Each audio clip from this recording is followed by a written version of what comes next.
పవన్ కళ్యాణ్ ఎత్తుకి జగన్ చిత్తయ్యారు. యాక్చువల్గా పవన్ కళ్యాణ్ ఇండివిజువల్గా పోటీ చేసుంటే ఈ దఫా కూడా జగన్దే అధికారం అయ్యేది. 2014లో పవన్ కళ్యాణ్ పోటీ చేయకపోయినా తన మద్దతు కారణంగా తెలుగుదేశం భారతీయ జనతా పార్టీ కూటమి విజయం సాధించింది.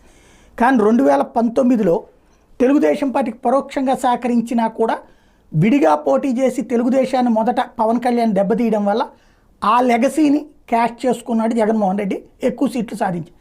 అయితే పవన్ కళ్యాణే 2 చోట్ల ఓడిపోవడం, అదే సందర్భంలో ఒకే ఒక్క స్థానానికి జనసేన పరిమితం కావడంతో ఆ రోజు నుంచి వెటకారం చేయడం ప్రతిరోజు కూడా వైఎస్ఆర్ కాంగ్రెస్ పార్టీ వాళ్ళు చేస్తూ వచ్చారు.